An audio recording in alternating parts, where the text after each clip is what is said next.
What is going on, ladies and gentlemen? I am BDLM, coming to my buddy J4Y, bringing you episode number 98 of our Dota On Demand podcast. What is going on, man? Sorry, I'm just trying to show off the shirt in the camera. It's been a little while. It's like a stranger to me right now because I haven't worn it in it feels like forever, but it's probably been like 2 weeks or something now. I've honestly been wearing the Hawk on Sunday shirt more often than this one.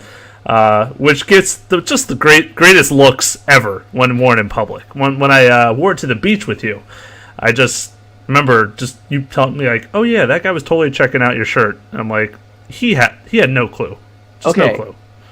Here's a little insight into the lives that we lead. We went to the beach, and I don't know, an outdoor beach. Outside, There was sun. We were scared. But so like there are so many just ridiculous shirts that they sell in the shops along the beach. The like a Hawk on Sunday shirt fit in perfect. It didn't mean anything to anybody else, but neither did any other shirt that was there. It was true. Great. So it fit right in. Except it didn't look as cheaply made, of course. No, of course not. Quality. No, we always use high quality in this show, but I don't know. It was pretty interesting, but I'm doing pretty well. Glad we got another episode back on a weekly schedule here. You know, we had that little mishap, but we're good to go again. For those who are going to be watching us live here, there's an interesting image that the whole theme of the episode is kind of centered around here. I kind of hinted at it in some Facebook posts, but it's essentially going to be about your attitude playing and the art of raging, or hopefully not as much after tonight.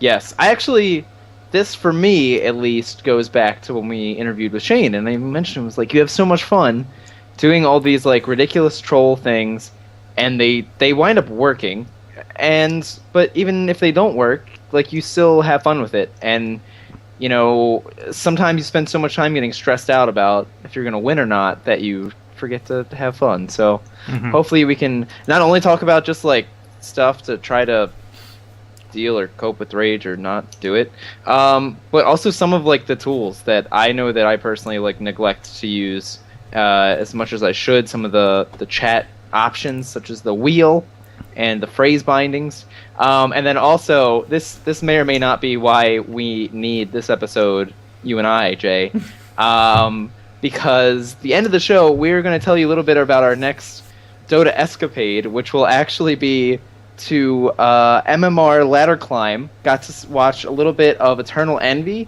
get to the 7K mark playing nothing but Razor, and it was actually really cool. I had a lot of fun watching it, and it inspired me to restore my MMR back to what it was when this whole thing kicked off. We'll see if we can get up to that next level in all its glory of what it once was. I mean, probably right there with Envy beforehand, and just probably slipped up a little bit.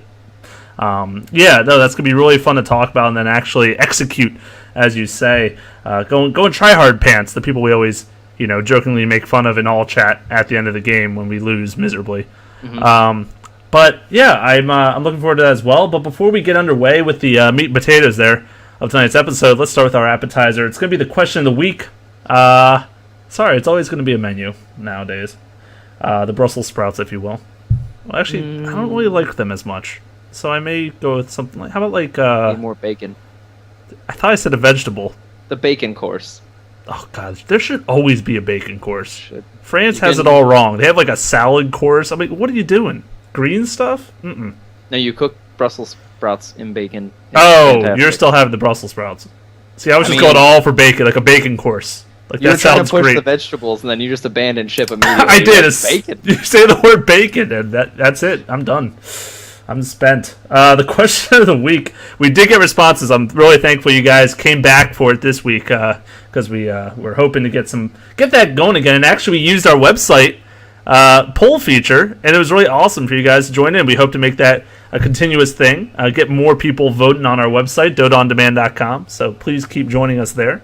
But the question was, what do you think will be the most influential changes in the next big patch? Will it be hero nerfs, hero buffs, or new heroes in captain's mode? And people resoundingly came around with hero nerfs being their top choice at 57%.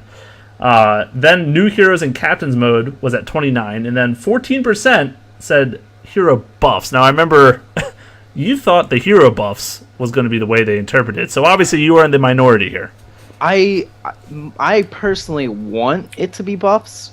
It might wind up being the nerfs. I mean, I feel like that's normally what happens, right? Like you buff a couple weak things, you bring the upper stuff down a bit, and that I feel like is almost what dictates the meta the most. But like Eleanor stopped by the Facebook today before the show started to comment on the question of the week and said, I'm really kind of looking forward to some of these nerfs because it'll change the heroes that people are picking and I'll pick.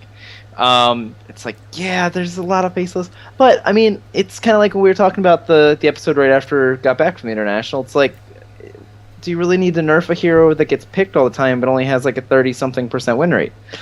I don't know. That's an interesting question, especially, and here's my thing too, having watched Eternal Envy play Razor so much, he actually did something that I hadn't seen before, which I actually thought was really cool, and I got to try it in a game. He went Shiva's second. He would go some form of boots, and then drums, and then Shiva's guard, and it was just nasty, man. Like, even if there was only one or two auto attack heroes, he would just get the Shiva's guard out. He would be able to slow people down, chase them down with his movement speed even more, keep his link going, keep people in Eye of the Storm. It was pretty brutal, and I got to do it. It does work. Me and Isama confirm. Ken has. Oh, both of you! Wow. Yes. Well, I'm glad that you also added on to that. It gets both of our stamps of approval. Now, the unfortunate part of the game is that we were crushing it. I bought my Mystic Staff, and then things started to go off the deep end. Not because of my purchase of the Mystic Staff, but of course, everybody starts looking around at everybody's inventory at this point in the game. You go, why do you have a Mystic Staff, bro? I'm like, just don't worry about it. Don't worry about it. It's going to work out. It did, luckily. Turned it around. We won the game. It was beautiful. I don't even know where that started. I feel like most people would go plate mail first on Razor rather than the Mystic. I guess you just had the money and you're like, YOLO, I'm just going for the big one first, which I don't blame you. But normally tankiness is his forte, so hey, you know what? I'm not going to crush your dreams here. Whatever floats your boat, go for it. But it's actually, you mentioned the slow so you can keep up with people. Now we're going on a complete tangent, but that's fine. I was playing TA mid, and I'm like, you know what I really want to get is a Rod of Atos. I was inspired. I was thinking about it, and I don't know really why the idea popped in my head. I think it had to do with the fact that I was getting kited around, and I wanted a reliable way to slow people that wasn't Sange. So I didn't build it. I'm kind of unfortunate. I'm kind of disappointed I didn't build it. Yeah, I know. I should have went for it, but there's some of those ranged heroes that just feel like they need. I guess that you just go move speed instead of the slow to kind of make up for the kiting around. Phase drums. Drums, Yasha. Yeah, I mean that's all well and good. Blink dagger. Okay, I get your point. I'm just saying the idea popped in my mind, and so I get the whole slow chasing thing. Anyways. Michael also posted on our Facebook and said he thought that there was no way Doom was not going to get nerfed. And I remember talking to you about that Draskell mentioned it on the chat desk, and he was saying how he just thought Doom shouldn't be in the game, which maybe was an over-exaggeration at the time he was saying it, but maybe not. And Michael here is saying that Devour just needs to be reworked or something, because he's saying it's essentially like a free hand of Midas. Now, I can't agree with that, obviously, because it is one of his 4 abilities. So, yes, it works like a hand of Midas in the sense that you just get the creep, you get the gold experience, and, of course, his abilities. But, it does take up one of your things. In late game in a team fight, I mean, all it's providing is whatever the neutral creep gave you. So, it's not quite like it's just having a hand of Midas. But I think it is interesting how, before they changed it, where the Devour, you weren't able to devour the big creeps until, what was it, level rank 3 or 4 was? Something around there. When they changed it over to rank 1 doing it, he suddenly became a whole lot more popular. And for good reason, of course. And I wonder if there's ever a consideration maybe that they tried to change it back or something. I would almost rather it be... I wouldn't hate that hero getting reworked. Because really, I like that devouring gives you the creep ability. It makes it interesting. Yeah, everybody's going to default to the Alpha Wolf late game, but you do have a little bit of, mobility in your choices for the early game. I hate level death. I don't.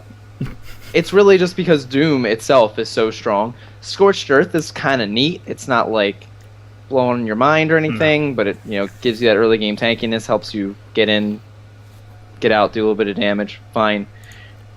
But I wouldn't hate if Doom got nerfed. The spell. Why did they change his name? If they nerfed the ultimate, made level death not suck. And yeah, so it wouldn't just feel like the hero was just about, whatever items he's able to get to make his Doom crush more. You know what I mean? He's more than just the ultimate. He's more than, refresher, or he's more than just trying to get fat the whole game. I don't know. I don't know what you would change that to be. I was going to say, I don't know. I mean, level death is... it's kind of a neat idea, right? It's just you're never going to find a scenario where you want to level death over anything else. You know what I mean? So it kind of feels like a wasted spell slot. I mean, late game it's nice, I guess. Yeah, super late, I guess. Super late. When you have a mana pool to sustain casting it on top of your Doom and Scorched Earth, I guess, and Devours, but I don't know.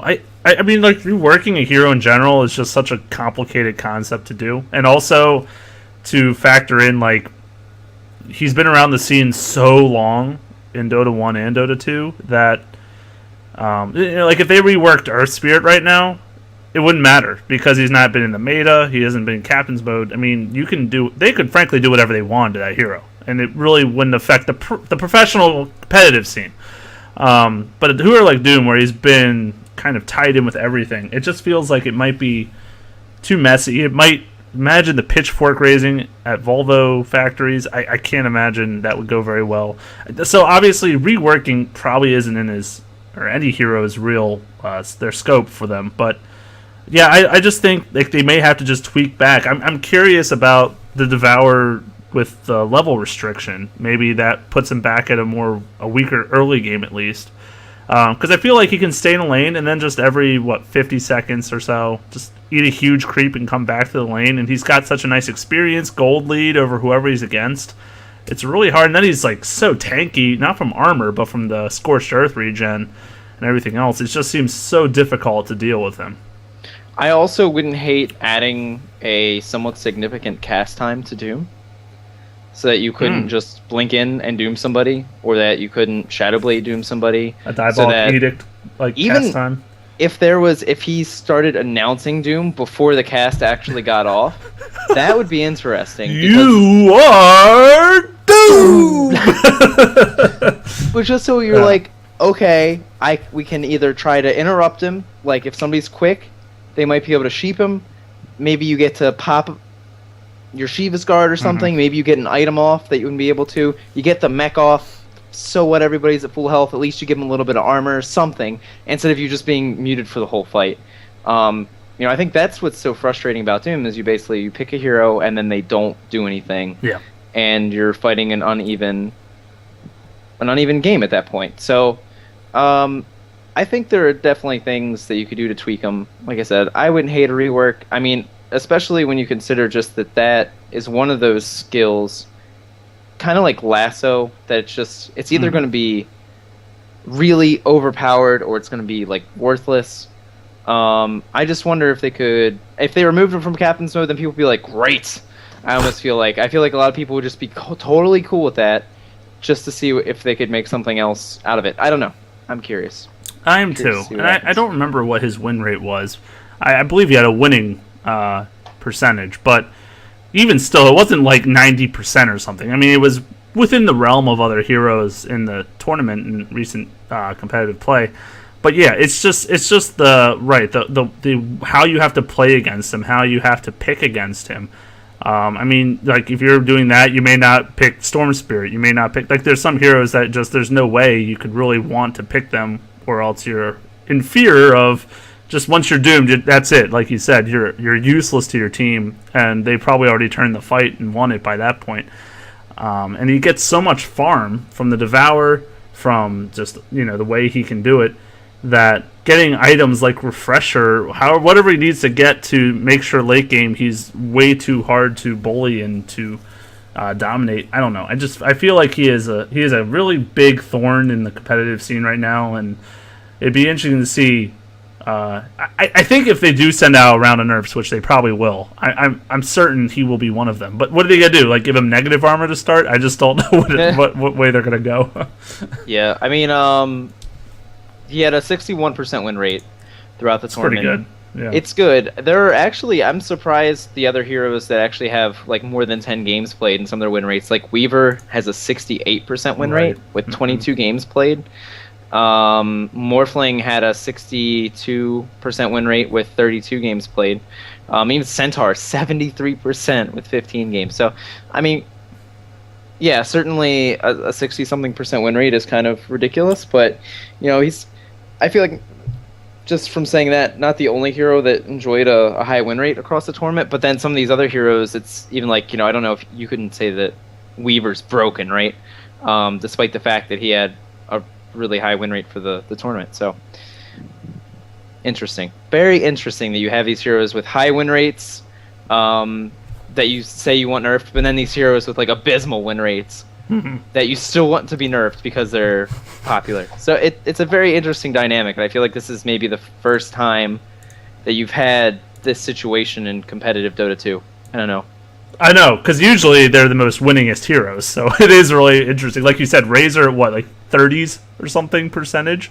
And could you honestly see a good reason to nerf him? I don't think it's the hero. I don't think it's something that he's too strong in. I think it's just the matchups and the teams that are built around him. It just seems like he's really strong at what he does. I mean, Dragon Knight could be said to be a really strong pusher, a really great middle force. Late game with the Death Ball is a really strong way to initiate and get in there.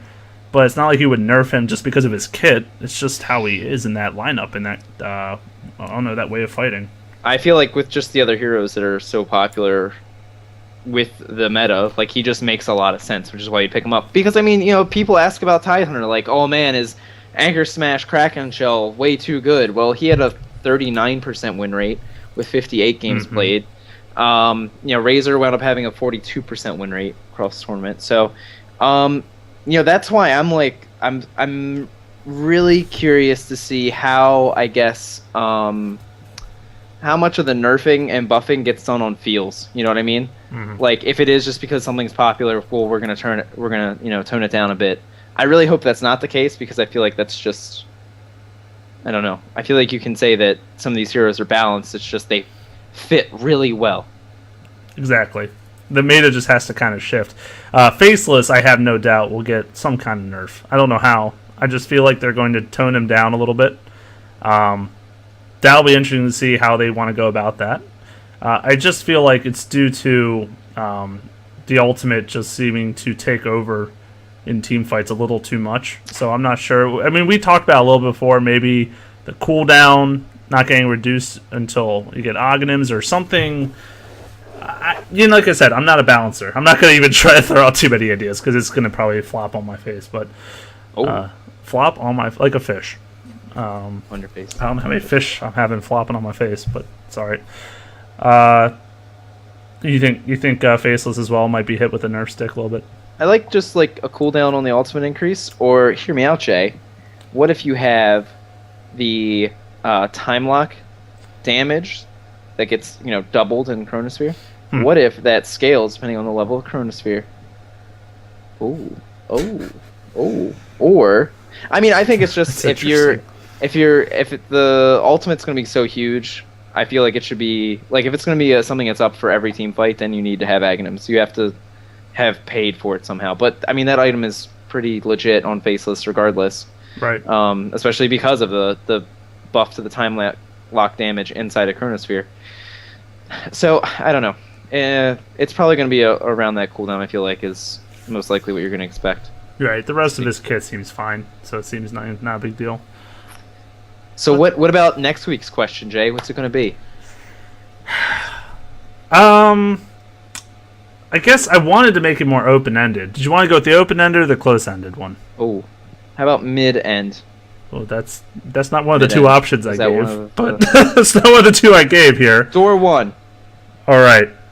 We're going to say, for your future MMR grinds, folks, because you're going to be inspired by ours when we tell you we go at least 25 points up from where we are right now. Probably. At least. Screenshot. It'd be so funny if we went down like 100 points. Oh, don't spoil it for next week.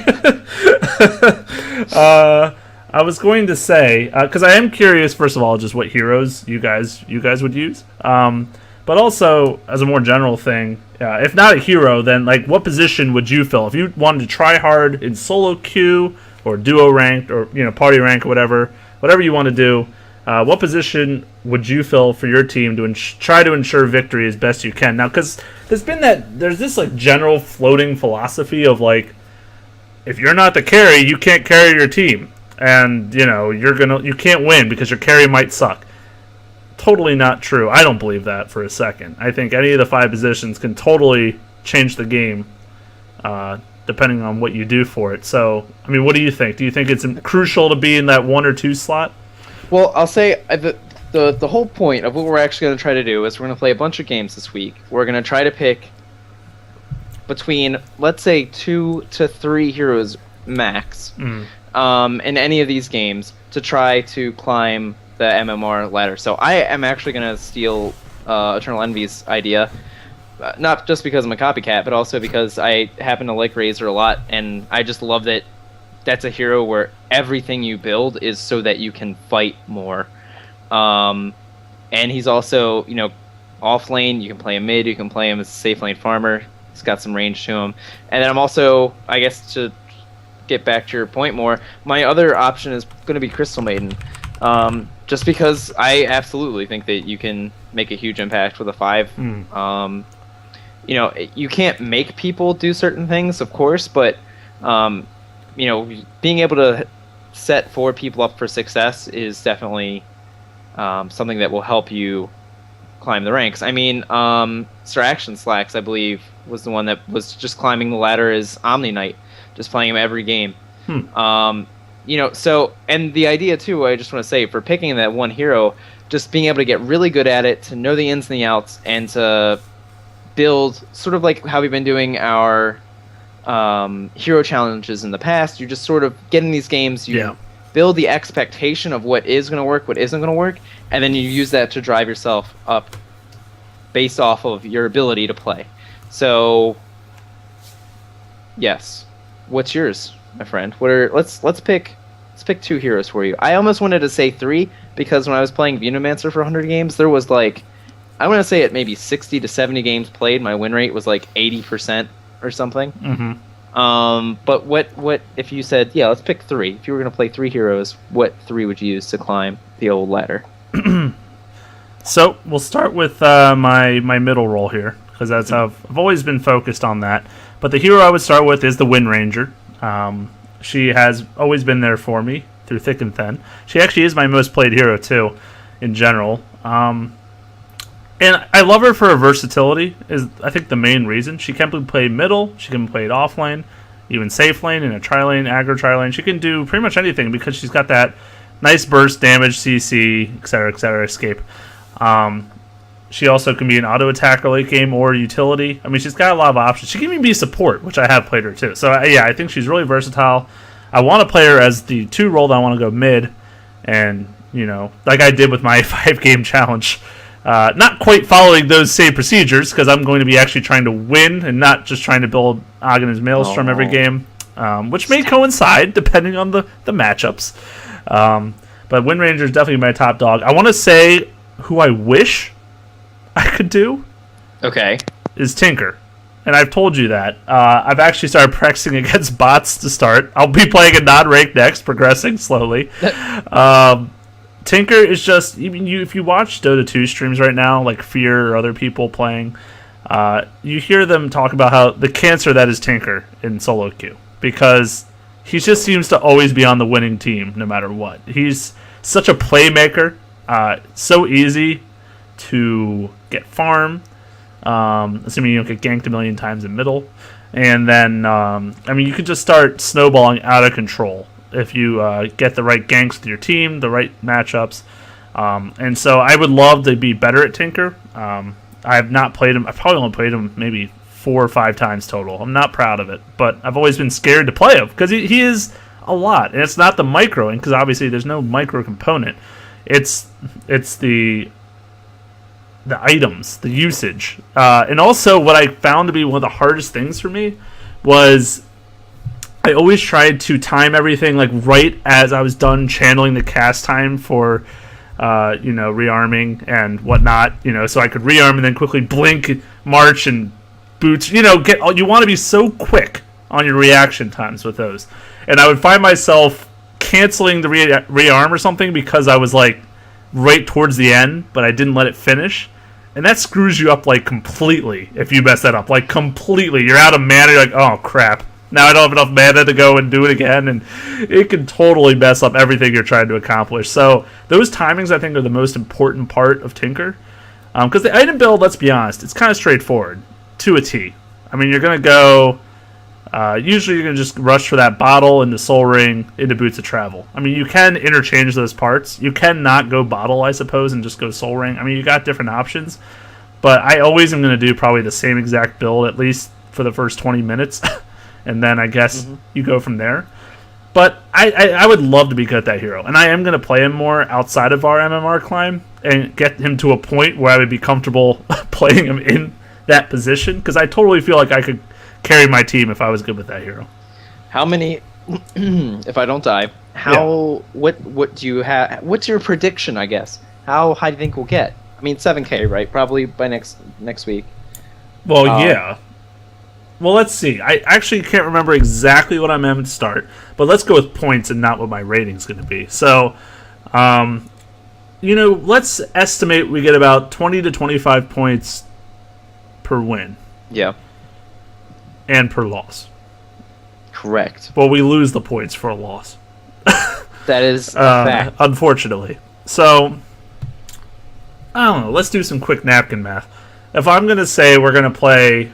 I don't know, roughly 12 to 15 games. That's just the start. Okay. It could be more, it could be less. I don't know. 12 to 15. Let's just say 15 because it's easy. So easier on the napkin. I'm going to say we're going to way easier on the napkin. I'm going to say we're going to win over 50%. In fact, I'm going to say we're going to win. I would like to hope.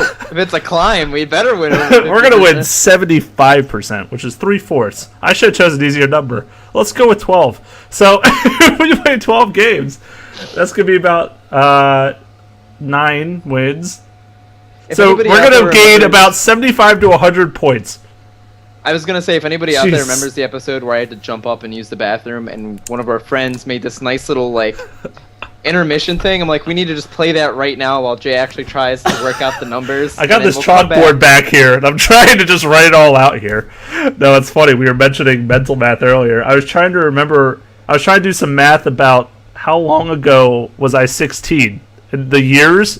It just wasn't happening. That's how I know I'm getting old. That it was taking that long to figure out how long ago I was 16.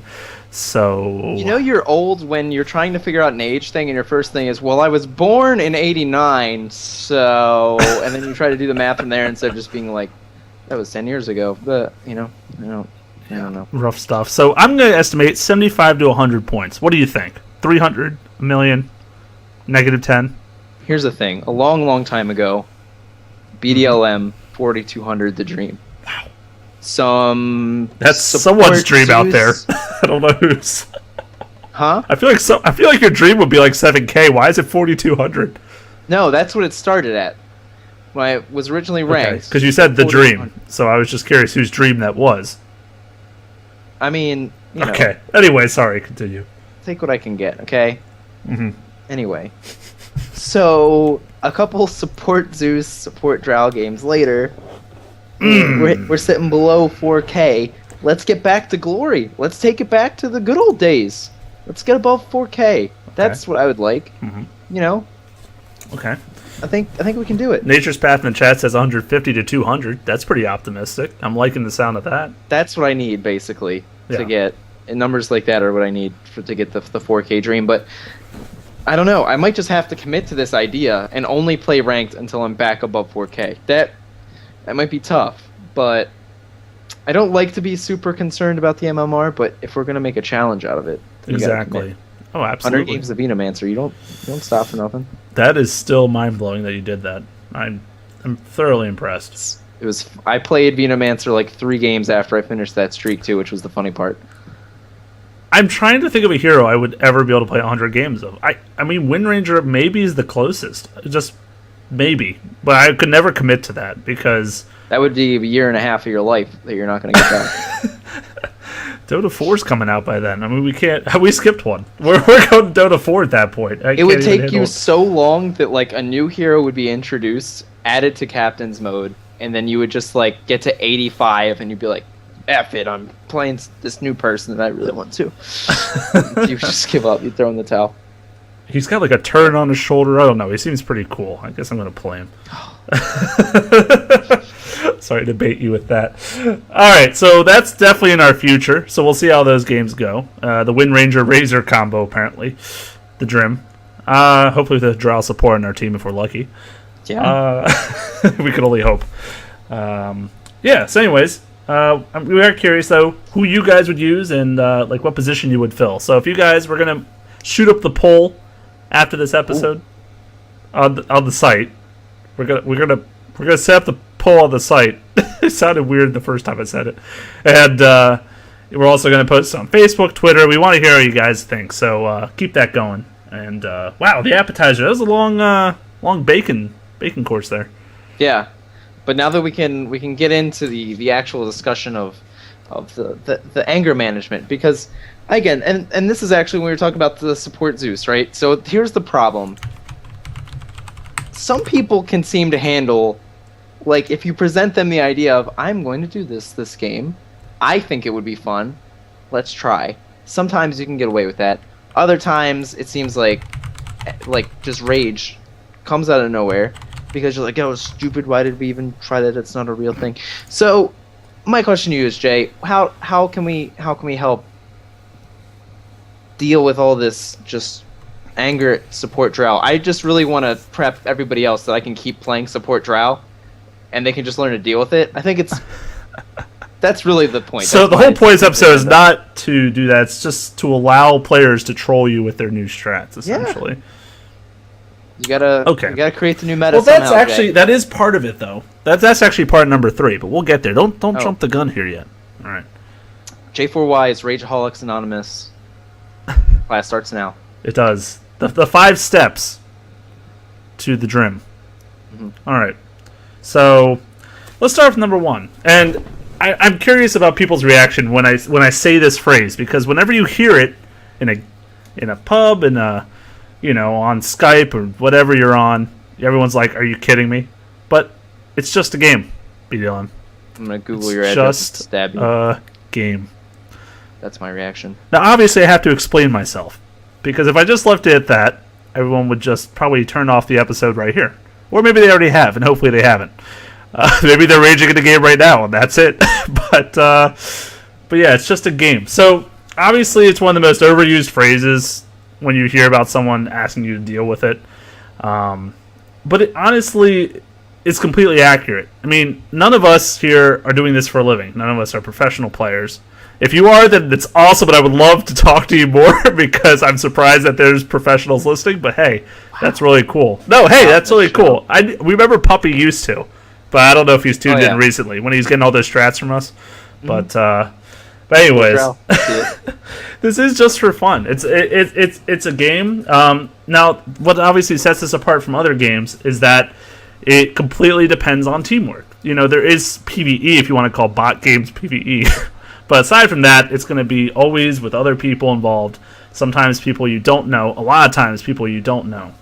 And you just have to kind of take it with a grain of salt, everything you do. So if you're losing your lane, your top lane starts feeding, whatever the heck is going wrong in your game, you just have to sit back and be like, all right, this is going real sour. But I mean, at the end of the day, even if we lose this game, you're going to play another one in about 20 minutes. So it's not like this game is going to impact the rest of your week or whatever, unless you let it. You know, you gotta just allow that fact to kind of just sink in and be like, all right, this one sucks, but we're going to get through it. Because you have to remember the good times, too. Right? You also have those games where you're sitting there pudge hooking their fountain for 10 minutes. The people you hate the most, you're doing to them next game. That is exactly why. Okay, I do this once in a while, right, where I dive the fountain. But mostly I'm like, hey guys, the Ancients are great. Let's just turn around and beat on it. Because that other side of the coin sucks, right? But I think the cool thing too, and this is something that I have tried to take to heart a lot recently, the games that are really hard for me to lose are ones where I feel like we should have won, and people just didn't make the right choices, or that they just like started feeding, or like all of the sudden. Like there was a game playing with Striker OD, I believe B-Dun might have been in it too, where we were winning and we had a Pudge who like got first blood and it was great and everything was good, but then he just started trying to hook people all the time after all the towers were dead, and he would get killed and he would just go try to do it again. And it's like, if you just did normal things, to be fine. But I think you don't have to not take the game seriously to be able to not be angry at it. Because one of the things I've really tried to think of lately is there are games that you should absolutely lose if they get to a certain point. Like, if there are 5 carries on the other team and you're 30 minutes in and they have tier 1 towers up, guess what? That's not going to be good for you. That's not good. So when you start losing that game, why are you going to be upset about it? If you wind up like, oh, they just start taking towers and they just start winning team fights, well, they should have. And that's exactly what should happen. If you can win those games, that's great. But if you're going to, like, if it's likely that you're going to lose, just come to terms with that and at least try to make it fun. Because I feel like the games where you wind up where the team just completely collapses and just starts all chatting, people aren't paying attention to the game, they're not playing anymore, they're just talking in chat, you start just not even trying to win anymore because you're so worried about being angry about the game instead of just, well, this sucks, but let's see if we can get something to turn this around. Because, hey, throws happen. So, keep your cool. Maybe you can pull out a... That's what I'm saying. We've all played so many games where we've been on both sides of the table. You've been in the seat where, you know, you or your teammates threw completely and the game was lost and you couldn't believe it. You're so upset. But you've also been on the time where the other team did the same exact thing, maybe 3 more games down the road. I mean, it's such a back and forth, you know, and your winning percentages, a lot of us are right around that 50% mark overall. So, yeah, you're going to win some, you're going to lose some. You can't expect every game, unfortunately, to go the perfect way. But, you know, I think we all play for that game. You know, we're looking to have that such enjoyable experience that, you know, like, oh my gosh, I still need to upload that one moment we were streaming with our friends and you were like outrunning people. What hero were you? I think you were Skywrath. No, you were Skywrath. You were Skywrath. And you were juking these 2 people through the woods. And I got like the perfect shackle shot into evasion. Oh my gosh, it was the most unbelievable play. That was such a good game. In history. I need to make a highlight of that. And we need to. Anyways, that's a little off topic. But you live for those moments in Dota. Well, not live for, but you know what I mean. We're playing the game for those moments. Because you just feel like you're king of the world. You're like, oh my gosh, I'm awesome. That was awesome. We did a good job together.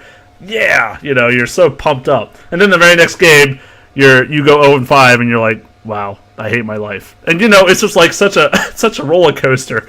But you have to kind of take it all like, all right, that's fine, but this game, it's just one game. We're going to get through it.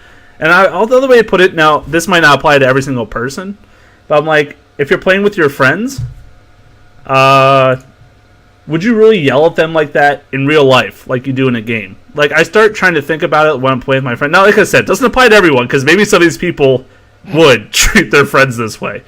But I'm like, you know, I imagine, like, I'm like, all right, we're playing with a team of friends here, and yeah, okay, they messed up. I'm not gonna like go screaming at them or yelling at them because it's like, at the end of the day, we're all friends. Like, all right, that sucked, but it's like, get over it, you know, in a way. So that's another way I try to think about it. If I'm playing my friends, I'm like, all right, remember who's on the other side of this microphone. Yeah, and I think that's like another thing. Just coming back to the international, that I find so amazing is, you know, there were a couple people that I would describe as prickly against my personality, personally. But by and large, everybody there was awesome. And it was sort of weird to think, like, these are the exact people that we just caps lock at one another in all chat. Yeah. But, like, when you get out from behind your impenetrable fortress of a screen, you just can act like a normal, reasonable human being. And it's just really crazy to think that you can, it's these people that probably it's like polar opposites, so it's always, I think, just why wouldn't you treat people with a certain amount of just dignity? That's like my long forever ago when I just decided that I was going to GG WP no matter what, right? And of course you have people like, no, it wasn't, it was actually pretty easy. Or, say something stupid like that. But it's like, even if you didn't win, if you threw, if it was completely one-sided, if you could at least treat the game right, have fun with it, at least one person probably played at least okay, right?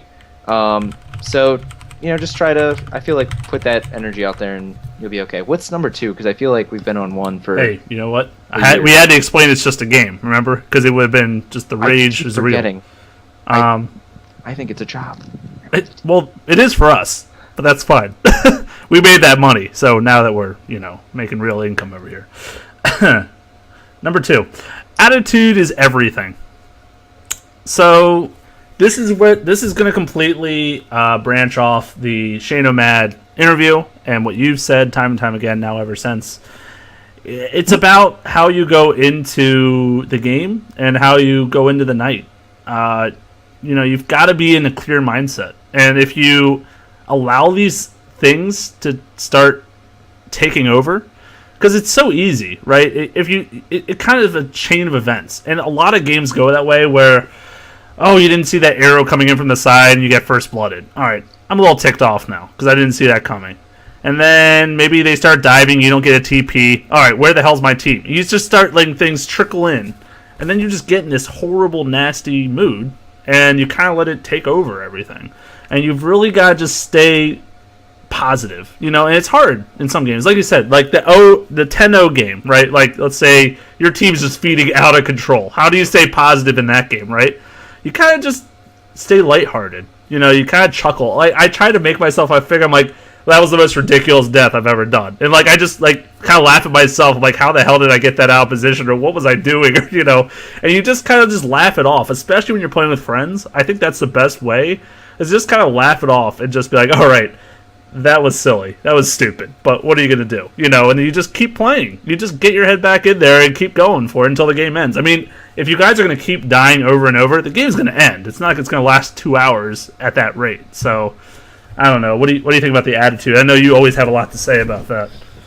Yeah, absolutely. And I mean, I think even just like what I said earlier, if you realize that the game is over, right, then just check out. Like, I don't even understand. Like, you don't have to have any emotional attachment to it at all anymore. If it sucks you're getting hooked out fountain, well, go get a drink. I don't know. Just like, I don't know. I think that's absolutely true and important. And I guess even again, to go back to Shane, because he's just taught us so much.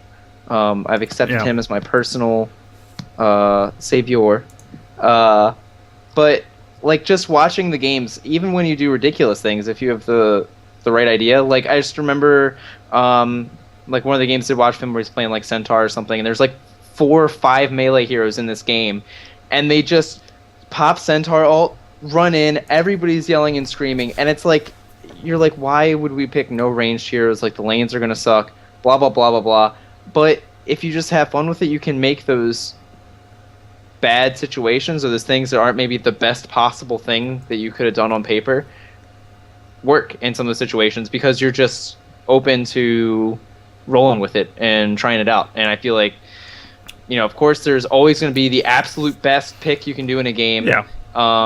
And even remember having an argument with somebody to that fact. It's like, at some point, I just feel like doing this. So, I'm not going to, like, do this every game where it's something it's going to throw. But I feel like at some point, you just have to be like, oh, yeah, well, that could have gone better. That could have, that might have been what made this game unwinnable. What I try to find myself doing is, like, if we're, like, getting beat or something, like, I just try to sound ridiculous in Skype, or I'll say some stupid phrase and, like, charge in, like, you just, like, make everyone else comfortable around you too. Like, if you're negative, it kind of like spreads to everyone else because it is you plant seeds in everyone else because you're being negative, you're like, oh, I can't believe we effing did that again, effing A, and then like everyone else starts just getting a little weary of it and starts getting a little annoyed.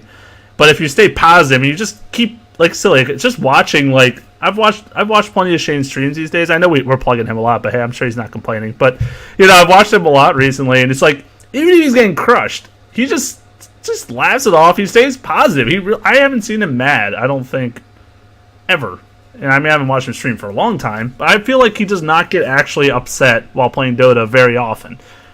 Like he might say, "Oh, F," but like it's not like he's like really upset Angry. about it. Yeah, he's just like, "Oh, dang it!" Like it's just a reaction to dying. Like, of course you don't want to, but I mean, it's like anything social is contagious. So it's like Right. you can either rage or you can laugh it off. And I actually hate using my push to talk in game for some reason. I don't know. I play in Skype all the time, but I just don't like communicating in game with my mic. But I don't know. Like you just think of all the people that just yell stupid, annoying stuff in anger at a game situation when you could just do the same thing to try to make it more lighthearted. I don't know.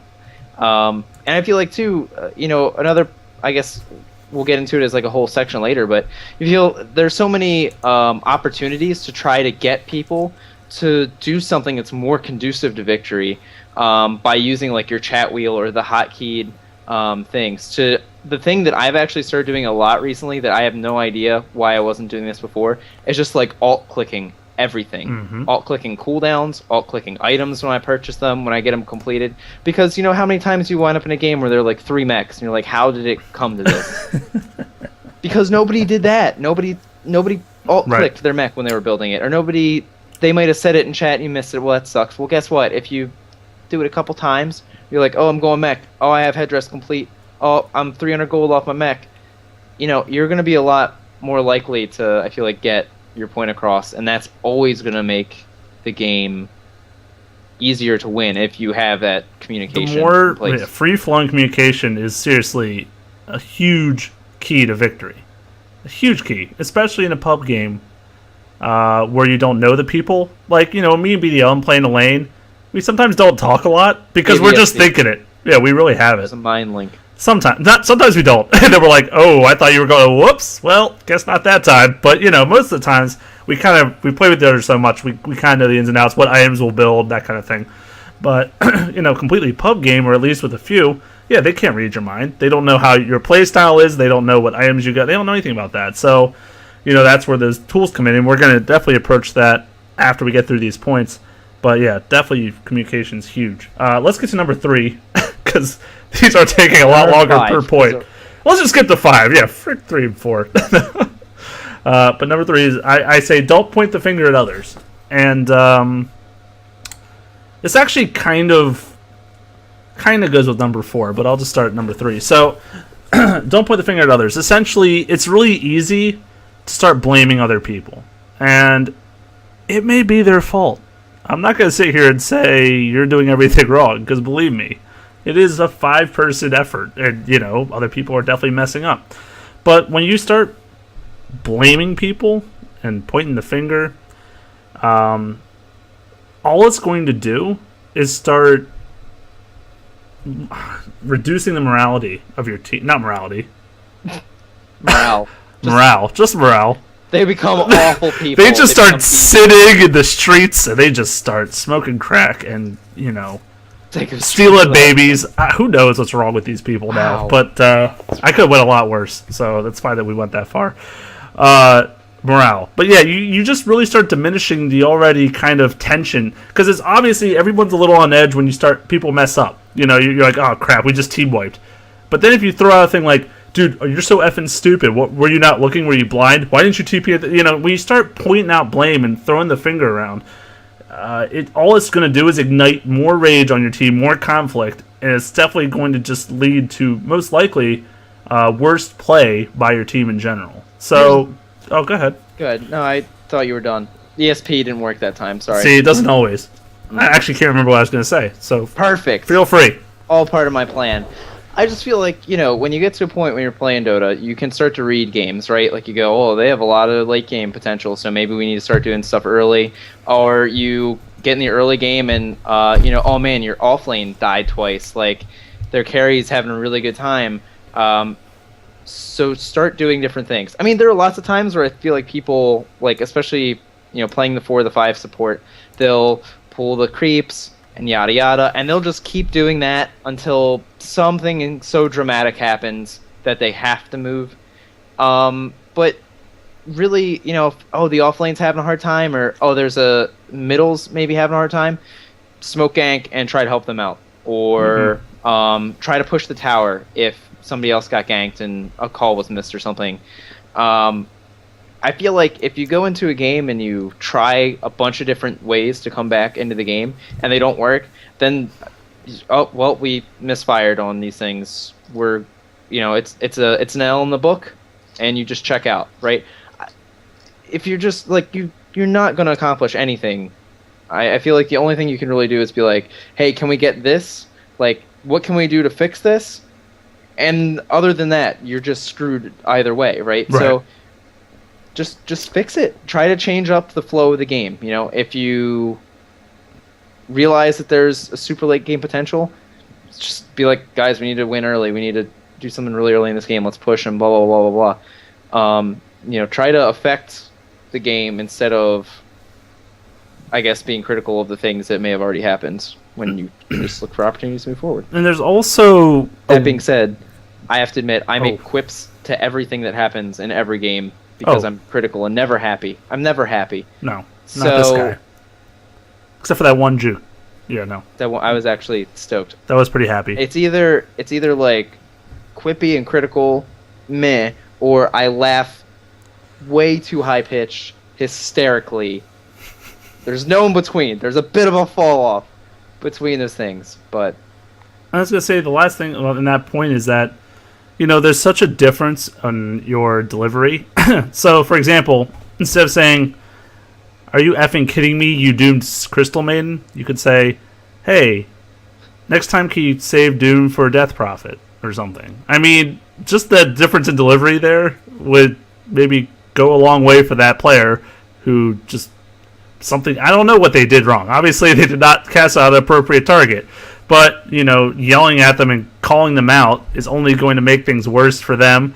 And how many games... I mean, I swear I've seen a handful now of, like, when someone gets provoked enough, they just shut down completely and either start feeding or just, like, AFK or give up because they just don't want to deal with it. And so because, like, that comment was thrown at them, they just couldn't handle it. And, I mean, that's, like, kind of just adds to the point. I mean, yeah, they shouldn't shut down like that. Like, they should be able to take a hit or two, but... At the end of the day, your comment, like your rude comment, didn't add anything to your team. It just took away from it. So, I don't know. Yeah. Number 4. This one's really hard to do. So I'll just start with that. Don't type in chat or respond to meaningless insults. So, not hard for everyone. I know it's for me personally. You going to say something? I would actually disagree with you there.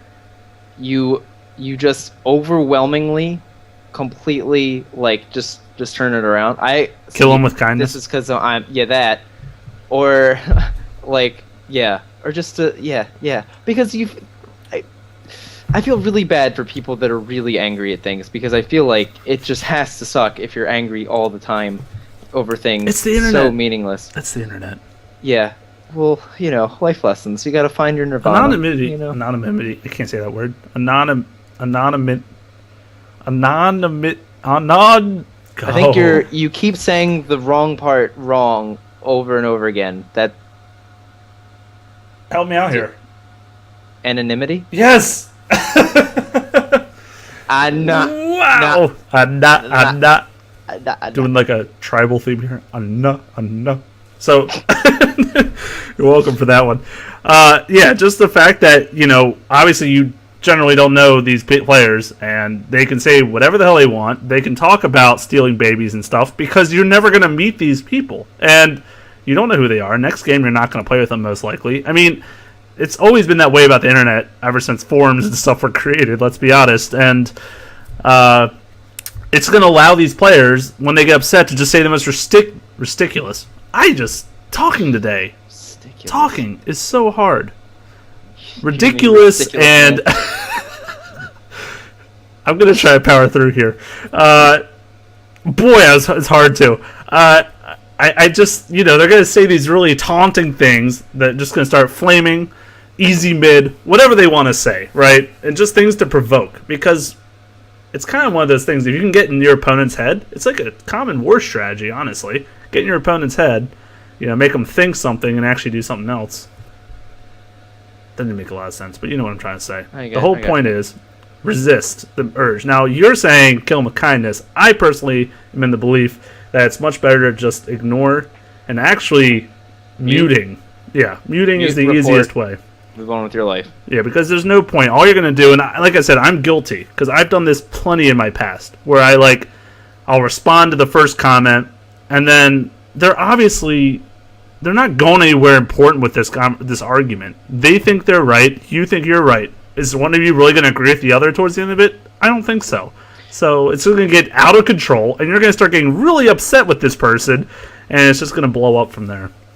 I have to say, too, I mentioned this before on another episode. I'm so glad that I was a little upset when they added the hero taunts into the game, but they don't matter, right? Yeah. So, but in Heroes of Newerth, right, there was the smackdown. If you were about to kill somebody, you could hit a hotkey so that when you did kill them, it made an announcement outside of the kill, just smackdown, and you're why are you encouraging people to taunt and poke other people in a game that's purely based on in pro games? They could do it too. Yeah. To be honest, I'm almost okay with it in pro games because it's you're a professional, handle yourself.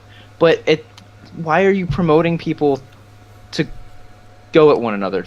I mean, it's a team versus team thing, cool, but at the end of the day, it's not like when you win a game of chess, you just boy, right? Flip the board. What up? You knock the king over. You don't throw it across the room, spike it into the ground. I believe this is your king, sir. Would you like a rematch? So it's I'm glad that it's just, just don't engage. Just don't engage. Muting, I think, is truly an ideal way to handle it. Or if you can just handle reading the comments and just not responding, that's fine too. But it is all it's going to do is ignite the flame, and there's no point. You might as well just let them vent through their words or their whatever they're doing, their pudge emoticons. Just let them vent and be done with it, because there's no point. You're just going to get caught up, and it's going to make you in a worse mood, which is going to lead to all the other issues we talked about so far. And finally, number 5. I haven't thrown in any jokes yet. That's unfortunate. I feel like with lists, I like to say jokes, and none have come about. That's fine. On a positive end here, too, which is good. Make sure to compliment teammates when they do well, as well as kind of just support each other. Positive reinforcement helps turn everyone's attitude around, and I truly believe that. I mean, like I said, not all of these apply to every single person in Dota, but I feel like these are nice general ways to go about playing and to kind of conduct your manner. Because positive reinforcement, think about it outside of Dota as well. Think about it in your workplace. If someone's like, hey, you did a really good job on that report, man. And you feel good. And you're like, oh, all right. What if your coworker's like, dude, you really killed that presentation? Be like, all right, thanks. I appreciate that. You're going to want to keep You have a really nice stapler. I just found it, and I thought I would return it to you. Yeah, after I used half your staples. They were all very functioning, and I loved the color. It was great. You're like, thanks, I guess. I don't know why you stole it, but thank you. And, just things like that. But just, it doesn't, none of these all have to apply to Dota. Well, the game part might. But, I mean, honestly, it doesn't all have to, but they all really do apply well to Dota as well. Because, just supporting someone, like I said, for example, we'll get to the chat wheel, but I always keep well played. Because, honestly, as soon as I see a really good play happen, I'll use the chat wheel and say, well played. It's like a thumbs up, good job, man, you did it. And I feel like that also makes you more resilient to when things don't go right too. If you're building rapport with people and then you screw up and you go, oh yeah, I done goofed. Yeah. I done goofed. Mistakes were made. And it's fine. So yeah, I agree with all of your 5 points, sir. You need to Huh? I'm glad you do. Maybe you start like a self-help seminar. Okay. You become famous. You write a book. Mm-hmm. I think you just run with it. It'll be great. One day. We'll need maybe a Kickstarter for that. There you go. We'll get that underway. And then we'll end with the tools here. We were talking about them a little earlier in the episode. Things to help you communicate with your teammates that you may know about, some of you, but maybe some of you don't really know what's going on with those, or you haven't set them up or worked on them. And they really are nice to have. And they actually mesh really well with what we just talked about. The positive reinforcement, keeping the open communication, those kind of things. So we'll start with the chat wheel, which is the really awesome feature they put in a while ago, I'd say now, which essentially allows you in-game you hold down your key binding. I know mine's Y. What's yours? Do you even know? What? BLM doesn't use the chat wheel. It's fine. Alt 1. I don't. And the problem is I don't know what to... Oh, I need to make it a mouse button. Mouse button. Oh, I just realized. So here's the thing. I don't want to... This isn't product placement. I have the Naga Hex, right? So... $89.99 retail. So I have all these buttons, but I'm still like kind of not used to using them, and some like I use 2 of them. Oh. But some of them I just don't, and that's a great idea. Why? Perfect. Right now. Oh, I'm doing it right now. Right during the episode. That way, we're ready to go chat wheeling at the end of the episode. But yeah, it's really handy. You hold down your key binding, or mouse binding, I guess, in this case. And there's 8 options total that you get to pick and choose from. Well, that you get to total have on your wheel. But when you're in the settings, you get to select all the 8 phrases. Now, it comes with, I think there's some default ones in there, but you can interchange them with, they have a huge list from different categories. They're positioning, status, enemy, lane, items, neutrals, miscellaneous, and flavor. And mine are all flavor, actually. Just all flavor. Some, for example, flavor, well played. Huh? We got that one. Mm-hmm. Don't give up. That just happened. Game is hard. New beta. I immediately regret my decision. I have that one too. And relax, you're doing fine. So, interesting. Some of those are interesting. But none of them you can see, like, upsetting or anything. They're just kind of phrases you throw out there. Yeah, they're kind of fun. I think that this... I guess not suspicious of the chat wheel, but I didn't really know what to think of it when it came out, and something I certainly underutilized, and now that it's bound to mouse button 4, it'll hopefully be something that I use a lot more, because it is really nice. Like I said, I don't even use the voice chat all that often. I wind up typing this stuff out, and you figure not only is that going to give you more time to just actually play instead of having to type or what have you, I feel like the one that you started using, and I am trying to beat this into my skull to do as well, the current time, I feel like, is an amazing Hot Wheel option. We've mentioned it before. Hot Wheel, chat wheel. Tab wheels lead the way. Yes.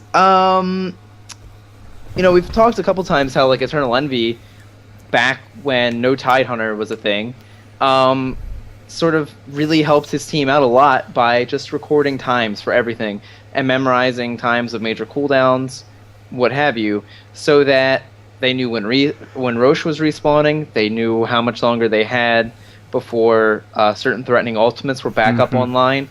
It really allowed them to take their game to the next level, and I feel like it's a really strong thing, especially with Roche. I mean, your average person, you're not going to remember every single ultimate cooldown.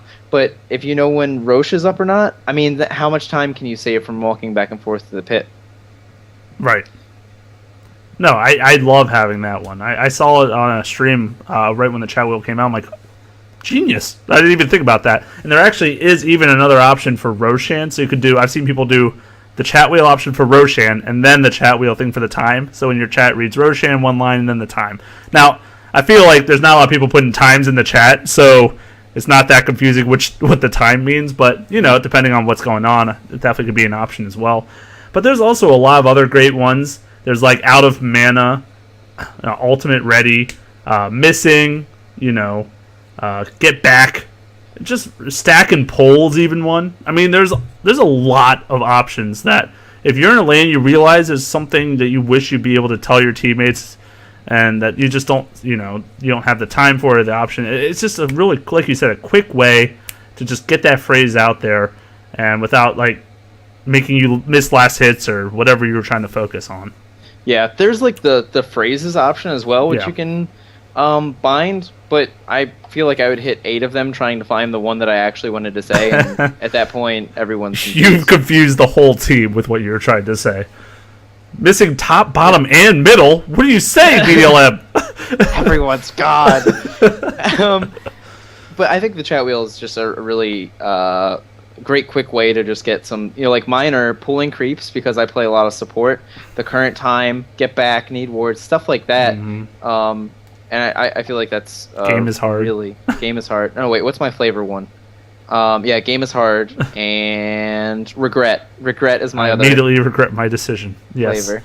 Well, we do a lot of that, I'm sure, through our dives and whatnot. But yeah, that and the phrase bindings, really good things to look into in the settings. So I would suggest you guys check that out and set those up. The voice, bind that to a key. So if you have a microphone, that's a great way to obviously get something across without typing it out too. Just like we were kind of saying before, just try to be in a friendly, like, think about your delivery, how you say it. It's kind of strikes someone completely different. Like if you say it in kind of a, passive aggressive way or something, then, that's how someone's going to react to it. It's pretty obvious. But if you say it in a nice or somewhat friendly at least, or you know what I mean, positive manner, I would just suggest using it for good, not evil.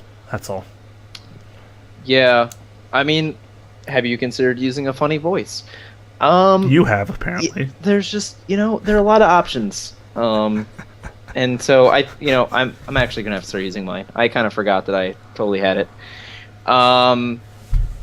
So the other thing, I mean, I feel like purchase quick buy and stuff. This isn't like to help you with your communication or anything, but I think that's like a really nice thing to just sort of like get a couple things more out of your game, like buying a TP scroll real quick before you die.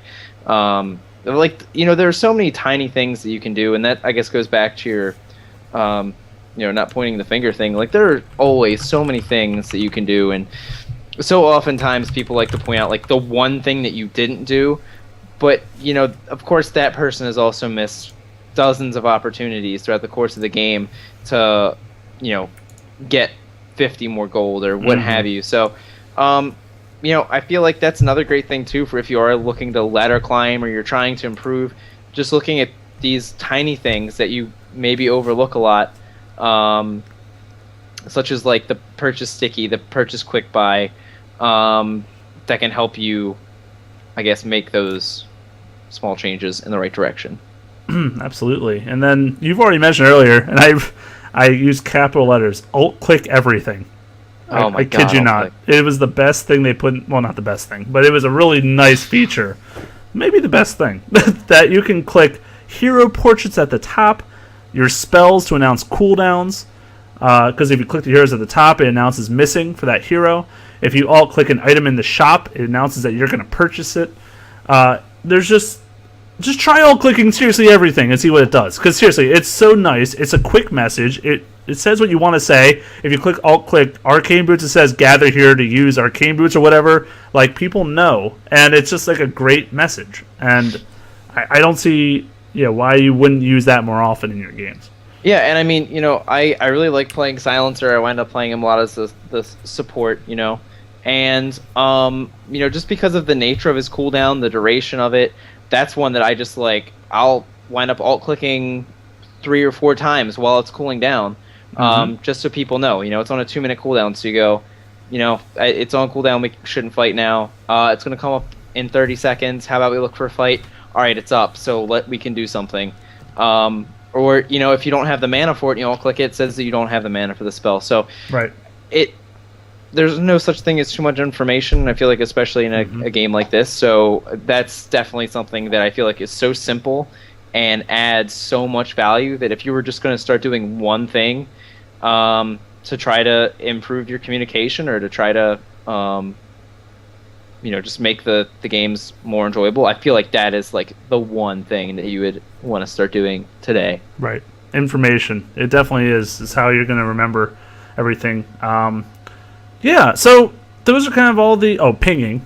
I mean, people by now probably know the art of pinging, and but it's still nice to give heads up to people, or kind of because it gives that noise and it gives the mini map the visual. So I just Also, wanted to say, yeah. Yeah, drawing on the mini map so you can tell the people here and the people here that they need to go up and loop around to come back. You're so mature. What? I'm glad this is a podcast so people can see what you just did. Well, yeah, that's fine. I may have drawn certain anatomy parts on the map. Certain. In the air. Who knows which ones he's talking about, but it was the thumb. The third thumb. Yeah. You know, there's something that I also, before I completely forget about it, because I feel like we're winding down. We're winding to wind down. Something that Cool Patrick mentioned in the chat actually, which is if you're good as Enigma, play Enigma. I mean, I feel like just to even make that more broad, there is always going to be a situation where you can say like this is the best possible hero, but the best possible hero to choose against this lineup for this situation. But at the same time, I mean, don't rage at people for picks. I mean, just going back to the Shaynomad thing, right? Like if everybody on your team picked melee, buy Vlad's and try to make it work. If you there was a game playing where there was a Bristle and a Weaver that wound up laning together because I don't know why you would pick a Bristle at that point. But anyway, make suggestions to try to change up the lanes, or hey Bristle, get a couple levels and I don't know, go into the jungle or something, stack camps and just clear one out. Try to find a way to make those things work because maybe before TI4 someone says, hi guys, I'm going support Ursa. You go, there's no way that's going to work. Turns out you can do it if you're Zai. Or, there's always, the mid PA, and people are like, oh, it's stupid, it doesn't make any sense. And then you see it work. Or the first time you see a pro do it, you go like, oh man, I guess that's a thing now. I can do that all of a sudden. There are these crazy harebrained ideas. Some of them work. Some of them are Jungle Luna. J4Y's patented mid Spectre. 100% win rate. 100%. May have been one game played, but 100%. Jungle Brood Mother from level 1. You can always make that stuff work. That there's no reason to like throw in the towel right off the bat. And if you're really good at a hero, play it.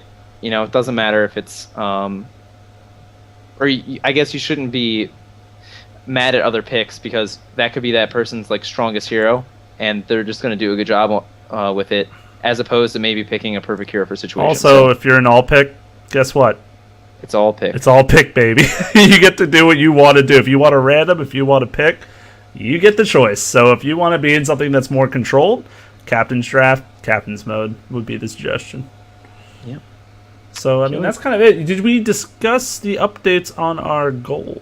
We did not, and I actually was just looking down at that as you started to say it. Very excited that there are 47 registered users on the website. The stretch goal was to get to 50. There's still 2 episodes left. We have to do this by episode 100. We're going to not only give you the release party for the website, but for also the low price of $19.99, we're also going to bring down the other goal measurements if we get those 3 more users onto the website, so we can try to make the other things happen. The Ogre Magi Dota, as well as the board game stream, which we also, if you are a registered user, you get to go and vote on which hero person that I roleplay for Shadows over Camelot. There is a Deaf Wizard, which is currently in the lead, a Neckbeard Knight, and also a female character. Maybe deep down inside I'm a crossdresser. I'm not sure because I was kind of hoping that one would win. But, Deaf Wizard's going to be great too. So, go to dotaondemand.com where, of course, you can find the RSS feed to download the audio only and take our podcast on the go. That'll also show you our Dota Theater episodes. It's going to show you the podcast episodes, and you can go there to participate in the polls for the questions of the week. The Facebook, the Twitter as well. by the way, Dota Theater 3000 will be replaced this week by me and Jay streaming our ladder climbing shenanigans. Mm-hmm. So feel free to tune in randomly tomorrow night and the night after that, and we will be streaming. Yeah, just keep the Twitch stream open on a tab, and we'll be up. Don't worry, and we'll post on Facebook too when we go live, so you'll get to join in the shenanigans. Don't worry. Absolutely. So that all being said, go out there, guys. Play some Dota, watch some Dota. We'll see you next week.